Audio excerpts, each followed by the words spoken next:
दोस्तों, स्वागत है आप सभी को मेरे चैनल मिशन यूपीएससी 2025 में। आज इस वीडियो में हम लोग बातें करेंगे कि पर्यावरण का जो है विकास, ये धारणीय विकास क्या है। कल जो है पहले वीडियो में हम लोग बातें किए थे पर्यावरण के डिफिनीशन, उससे जुड़ी जो भी तथ्य थी वो हम लोग शॉर्ट नोट में बातें किए थे। वहाँ पर्यावरण कैसे बना है, किस शब्दों से बना है, उसका अर्थ क्या है, पर्यावरण का सततीय आज विकास है, उसके बारे में आज पढ़ेंगे। तो देख सकते हैं आप, जैसे कि मैंने एक एक करके जो लिखा है वो सेम टू सेम अगर आप ऐसे नोट्स बनाते हैं तो आपको याद करने में थोड़ा भी प्रॉब्लम नहीं होगा। क्योंकि है कभी कभी हम लोग याद करते हैं तो क्या होता है, कभी ये लाइन्स याद रहा, कभी वो लाइन्स याद रहा, लेकिन इसमें क्या है एक साथ जो है ज्वाइंट लिखे हैं कि कैसे इसका विकास हुआ, अवधारणा क्या है, मुख्य उद्देश्य क्या है, शब्द की व्याख्या कैसे किया गया है, इसका पृथ्वी सम्मेलन क्या है। एक पॉइंट वाइज पॉइंट हम लिखे हैं। और एक वीडियो में हम लोग ज़्यादा बातें भी नहीं करेंगे, क्योंकि होता क्या है, ज़्यादा बातें कर लेने से क्या है काफ़ी चीज़ हम भूल भी जाते हैं या पढ़ने में मन भी नहीं लगता है। तो एक छोटा सा वीडियो में हम लोग छोटे से पॉइंट वाइज करके पढ़ेंगे, जो आपको याद भी रहेगा और पढ़ने में भी मज़ा आएगा। अब बातें करते हैं पर्यावरण का धारणीय विकास। जैसे आप देखते हैं कि पर्यावरण का धारणीय विकास क्या है, एक धारणा है, उसका विकास जो है, पर्यावरण का जो विकास होता है वो भी क्या है, एक पीढ़ी दर पीढ़ी होता है, उसका पर्यावरण का विकास होता है। पर्यावरण विकास क्या है, पर्यावरण पहले हम लोग जान चुके कि परि जो आवरण, हमारे चारों तरफ का जो आवरण है वही पर्यावरण है। तो उसका विकास कैसे होता है, जैसे पेड़ पौधे, जल, वायु, जल जैसे हो गया पेड़ पौधा, जल, हवा, आकाश, धरती, ये सब क्या है, जितना भी हमारे चारों तरफ है, जीव जंतु, सब तो पर्यावरण का ही अंग है। तो उसका विकास क्या है, सततीय या धारणीय विकास। एक जैसे ना हम लोग चलते हैं ना, कहीं सीढ़ी चलते हैं या मंदिर पे चढ़ते हैं तो एक एक करके पाँव रखते हैं, उसी तरह एक एक करके विकास कैसे हुआ, धारणीय विकास क्या है। तो पहले इसका अवधारणा देखते हैं। अवधारणा में वर्तमान की आवश्यकता, यानी पर्यावरण की वर्तमान में क्या आवश्यकता है। तो इसकी अवधारणा में वर्तमान की आवश्यकता है, जैसे हम लोग अभी है फल फूल खाते हैं तो हमको लोगों को क्या पर्यावरण से ही प्राप्त होता है, जंगल से ही प्राप्त होता है। जलावन के लिए, ईंधन के लिए, लकड़ी के लिए, फर्नीचर के लिए, जो भी है घर बनाते हैं, जो कुछ भी करते हैं, ये हम लोग क्या पर्यावरण पे डिपेंडेंट रहते हैं। भविष्य की आवश्यकता, जैसे वर्तमान की आवश्यकता वही भविष्य की आवश्यकता है। भविष्य में हम लोग फल के बिना क्या है रह सकते हैं, खाने के बिना रह सकते हैं। हाँ, पेड़ पौधे सब जरूरी है। पेड़ पौधे से हम लोगों को ऑक्सीजन प्राप्त होता है, शुद्ध ऑक्सीजन वहीं से प्राप्त होता है। उसके बाद जलावन के लिए लकड़ी, घर के लिए लकड़ी, फर्नीचर के लिए लकड़ी, हम लोग क्या है हमेशा डिपेंडेंट रहते हैं पर्यावरण पे। तो ये भविष्य की भी आवश्यकता जो है पर्यावरण पे ही डिपेंडेंट है। अब कहते हैं ध्यान में रखकर इसका विकास करना है। ध्यान में रखकर हम लोग वर्तमान में कितना यूज करते हैं उसको ना ध्यान में रख के हम लोगों को विकास भी करना है। अगर हम लोग पेड़ काट रहे हैं, एक पेड़ अगर काट रहे हैं यूज के लिए, तो उसके स्थान पे भी पेड़ लगाना जरूरी है ना। अगर जो है, अगर जैसे जंगल से जानवरों को मारा जा रहा है, जंगल को काटा जा रहा है, तो जानवर जो भाग रहा है यहाँ से, जंगल से भाग रहा है, क्योंकि उसको बचाव के लिए जगह नहीं मिल रहा है, घर नहीं मिल रहा है। तो उसको भी ध्यान में रखकर, जैसे हम लोग क्या आता है कभी कभी जो है जंगली जानवर को पकड़ के ले आते हैं, तो ऐसा नहीं करना चाहिए। अगर करते भी हैं तो क्या उसका भी विकास कीजिए, लाते हैं उसको काट के मत खाइए। क्या है जो है जंगल में पाए जाने वाले जो भी जानवर दुर्लभ है, क्योंकि ढेर सारे जात जीव है, जंतु है, जिसका या पेड़ पौधे भी है, सब जो है एकदम खत्म हुआ जा रहा है। जंगल में अब जो है वो पहले जैसा जड़ी बूटी सब नहीं है, पेड़ पौधे उस तरह का नहीं है जो पहले पाया जाता था, अब बिल्कुल नहीं उस तरह के मिलता है। तो वही कहता है कि वर्तमान की आवश्यकता और भविष्य की आवश्यकता जो भी है, हम लोग पर्यावरण पर डिपेंड रहते हैं, उसको ध्यान में रखकर उसका विकास भी कीजिए।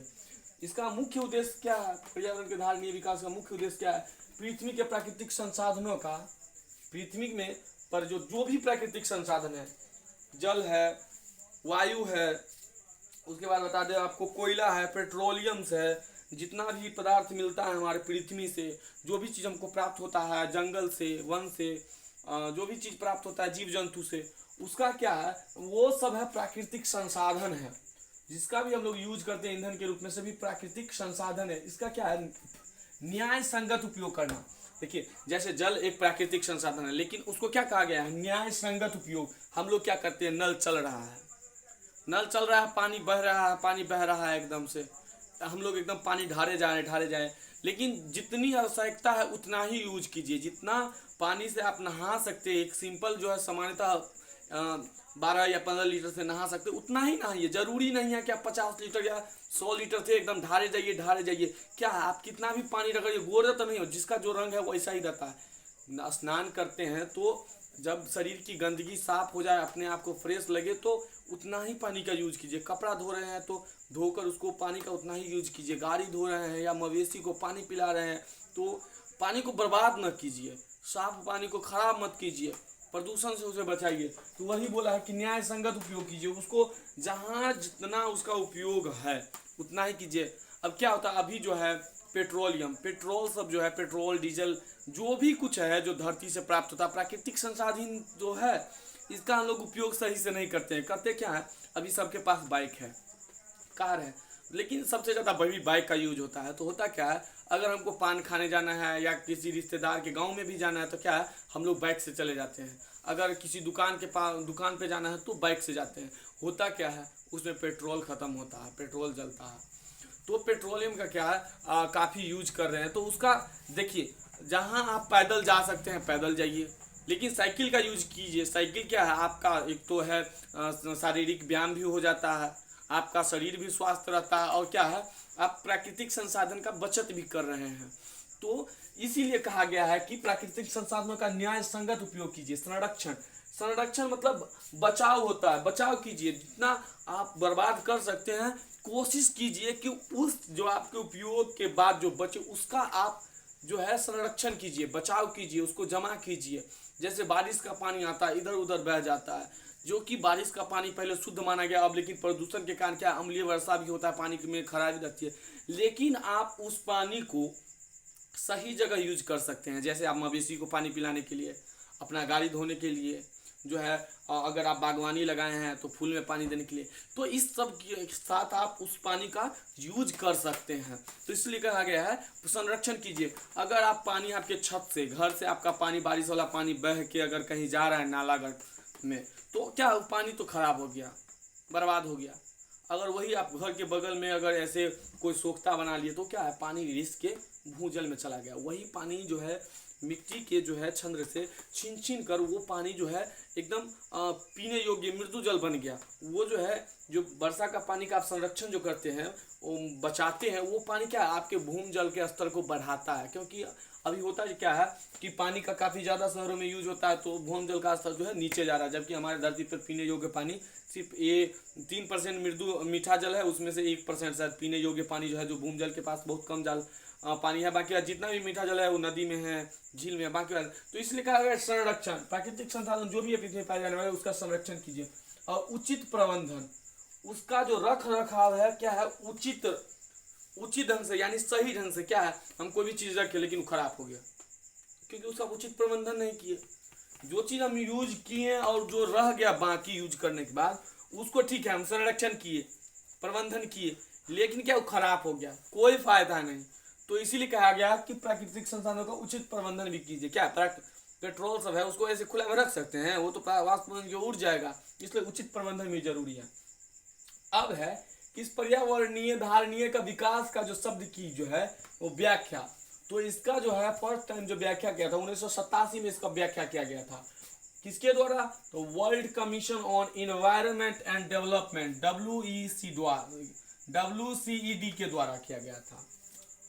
और है आवर कॉमन फ्यूचर, ये क्या है, आवर कॉमन फ्यूचर, हम सभी का क्या है, फ्यूचर है। तो इस सब के द्वारा जो है ये शब्द की व्याख्या किया गया था। ब्रेंटलैंड रिपोर्ट में इसकी शब्द की व्याख्या हुई थी। अब है पृथ्वी सम्मेलन, क्या है, हमारे जो है पर्यावरण को बचाने के लिए कई सारे देशों ने एक साथ मिलकर सम्मेलन किया कि जो है पर्यावरणीय जो क्षरण हो रहा है, जो हानि हो रही है, जिसमें हास्र हो रहा है, इसको कैसे बचाया जाए। क्योंकि देखिए पर्यावरण मेरे लिए ही नहीं जरूरी है, इंडिया वालों के लिए ही नहीं जरूरी है, बिहार वालों के लिए नहीं जरूरी है, मधुबनी वाले के लिए नहीं जरूरी है, ये सबके लिए जरूरी है। क्योंकि सभी के लिए क्या संसाधनों का होना काफ़ी जरूरी है। सभी देश में गाड़ी चलता है, सभी देश में क्या है, लोग खाना खाते हैं, फल लेते हैं, सब्जी उगाते हैं, फसल उगाते हैं, क्या जीव जंतु पालते हैं, दूध खाते हैं, अंडा खाते हैं, मांस खाते हैं, मछली खाते हैं, तो सभी के लिए जरूरी है। तो क्या है, सभी देश वालों ने एक पृथ्वी सम्मेलन रखा। कब रखा? तो वर्ष 1992 में रखा। क्यों रखा? तो पृथ्वी सम्मेलन, तो पर्यावरण को बचाने के लिए। एजेंडा क्या था? एजेंडा 21 रियो घोषणा, 21 रियो घोषणा। इस एजेंडा 21 के तहत जो था घोषणा किया गया था कि पृथ्वी को बचाना है। यानी जो देश ज़्यादा प्रदूषण फैलाता है वो अपना प्रदूषण कंट्रोल करेगा, जो ज़्यादा पेड़ काटता है वो अपना पेड़ का कटाव पे जो है कंट्रोल करेगा, जो ज़्यादा ईंधन का उपयोग करता है वो अपने ईंधन पे क्या है, कंट्रोल करेगा। इस तरह की बातें जो है एजेंडा 21 में रियो घोषणा में की गई थी। और इसका धारणीय विकास के प्रति पूर्ण समर्थन था। किसके? तो धारणीय विकास, पर्यावरण का जो भी धारणीय विकास है कि कैसे इसको डेवलप किया जाए, इसमें पृथ्वी सम्मेलन में जो भी हुआ था एजेंडा 21 में, वो पूर्ण विकास, इसको पूर्ण समर्थन मिला। इस जो रियो घोषणा हुआ था इसमें क्या था? धारणीय विकास का पूर्ण समर्थन मिला विकास करने के लिए। तो इस वीडियो में हम लोग इतना पढ़े हैं। आप इसे चाहे तो इसे अपने खुद से नोट्स भी बना सकते हैं। आप स्क्रीन शॉट लेके इसके खुद के कॉपी पे बना के अगर पढ़िएगा तो आपको अच्छे से समझ में आएगा, और ये आपको काफ़ी दिनों तक के लिए याद भी रहेगा, लंबे समय तक के लिए, क्योंकि ये पॉइंट वाइज और लाइन टू लाइन करके ऐसे दिया गया है कि जैसे इसकी संरचना हो, कैसे क्या हुआ है, तो ऐसे दिया गया है। तो अगर आप इसे स्क्रीनशॉट लेके अगर इसे कॉपी में नोट्स के तौर पे बनाते हैं तो आपके लिए काफ़ी हेल्पफुल होने वाला है, और हेल्पफुल होगा भी, क्योंकि ये सभी एग्जाम में क्या है, कभी कभी जीके जीएस पूछता है, जो भी है सामान्य नॉलेज पूछता है, तो ये हमारे क्या है, पर्यावरण में प्रस्तुत की है। तो इन्वायरमेंट एंड इकोलॉजी से क्वेश्चन आती है। तो उम्मीद करता हूँ कि आपको अच्छा लगा होगा। तो चैनल को सब्सक्राइब कीजिए। बस इस वीडियो में इतना ही। मिलते हैं अगले वीडियो में। बाय बाय, जय हिंद।